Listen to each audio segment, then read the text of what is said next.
Welcome guys. In this video, we're going to be using brilliant algebraic tricks to solve this equation. So first of all, let us combine these variables together. And we do that by dividing both sides by this. So we have 1 left here equals x to the power of 1 over 2 divided by 1 over 2 to the power of x to the power of 1 over 2. So then when we simplify this, we have 1 equals, so we have x to the power of 1 over 2 times.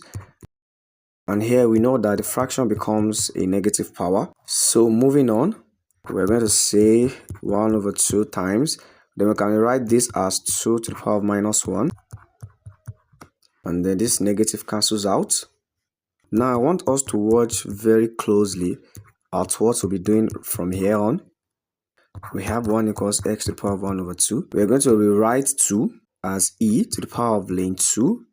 Then to the power of x to the power of 1 over 2. So moving further now, we'll go ahead to multiply both sides by ln 2. We have ln 2 times x to the power of 1 over 2. Then e to the power of ln 2 times x to the power of 1 over 2. Now when we watch this equation closely, we'll notice that we have arrived at a format that can be evaluated using the w function. So therefore, we just take the w function of the equation. Then by definition, we have the w function of ln 2 to be equals ln 2 times x to the power of 1 over 2. So from here, we'll just go ahead and say this divided by ln 2 and this divided by ln 2. So we have ln 2 cancels ln 2. And then we have x to the power of 1 over 2 to be equals w function of ln 2, then divided by ln 2. So here we have to solve for x and we'll just square both sides, right?